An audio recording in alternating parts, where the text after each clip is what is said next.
I'm Jake, you're watching Gas Guzzlers, and this is the AMG GLE 63S, and boy, is it one heck of a car.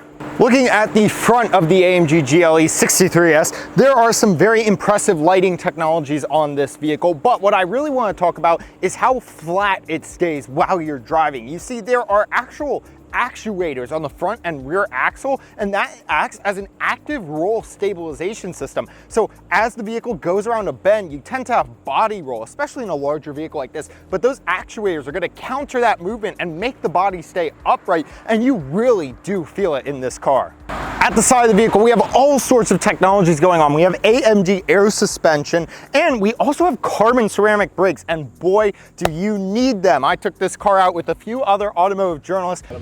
So what do I do? Just floor it and then come there. Oh my God. Oh, wow.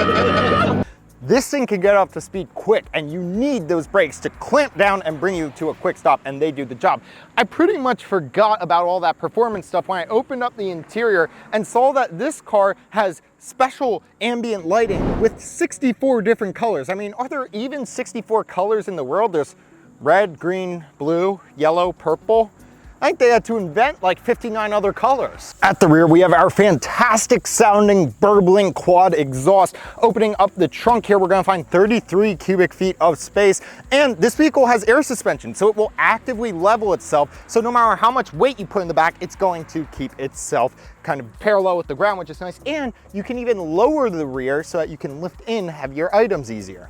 Under the hood, we're gonna find a 4-liter V8 bi-turbo engine. I think this is the only V8 at the rally today. It is a dying breed. It is putting out 561 pound-feet of torque, 603 horsepower, absolutely insane. Sent through a 9-speed transmission to all 4 wheels.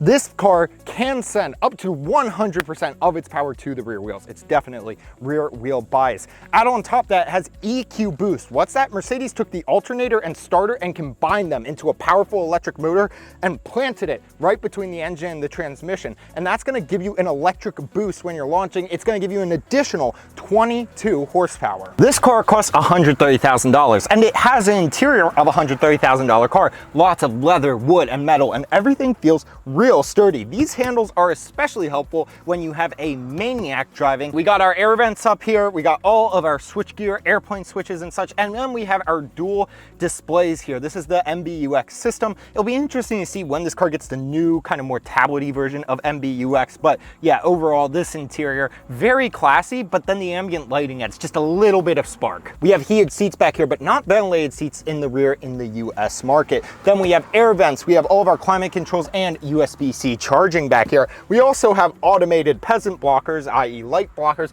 and we have this very nice panoramic roof. The seats feel pretty good back here. They're nothing special, nothing painful to sit in, certainly. It's a nice place to put rear passengers. Okay folks, it is time to go for a drive in the AMG GLE 63S. Goodness gracious, Mercedes, please come up with a better name. Okay, so I just felt it tug on my seatbelt, so it's telling me I'm nice and safe. I hate the column shifter, guys. This is not a truck. Why do you put a column shifter in here, Mercedes? Why? But you know what? At least Mercedes has normal turn signals in here. A lot of the cars now are starting to do those stupid BMW soft turn signals where they don't stay clicked down and are terribly annoying. Thank you, Mercedes, for not doing that. I'm going to put the vehicle into track mode. There is a launch mode that's crazy. We did a launch. Yeah. Hi, I'm Isaac. Hi, I'm Sofyan. You go. So what do I do? Just floor it and then come there. Oh my God. Oh, wow. I felt that bit like it squealed a little. Yeah. And you can really feel the front lift up too. Yeah. I think I just showed you the launch video. If I didn't, oh well. But let's do our own launch. So it definitely has a small lag, but then once you get going, you're going, and you can hear that exhaust crackle once you go into race mode. Now this is a bi-turbo engine, meaning Mercedes took the turbos and actually stuffed them inside the V of the engine, right? A V8, the cylinders are in a V shape. Mercedes put the turbos in the middle of that V, and that means the air doesn't have to travel as far and the turbos spin up faster, it reduces lag and makes the car overall a bit quicker to accelerate and respond, and you definitely feel it. But the thing about this car is you feel in control given its size. It doesn't feel heavy, but it does feel big. And as I was driving around with some other journalists in here, you know, when I was driving, they said it doesn't feel in control, but I felt in control. And we kind of deduced that it probably comes down just to the fact that the size of the vehicle does make it feel somewhat unwieldy by nature of its size when you're going around a corner.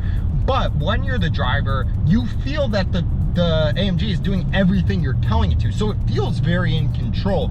And you know, that actuator system, that active ride stabilization is definitely working. That air suspension, it definitely does react to the bumps, and it does help keep the car under control. We never lost control of the vehicle or anything near that, even while taking it around some pretty tight turns and such at decent speeds.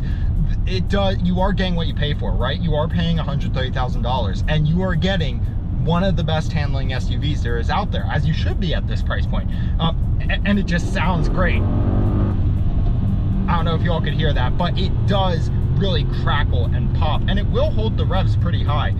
I really have enjoyed driving this car, and I look forward to hopefully getting to drive one again soon in the future. Let me know what you think about this. Would you pay $130,000 for this car, or would you rather get like a $60,000 dedicated sports car and a $60,000 dedicated family car? That's the question, right?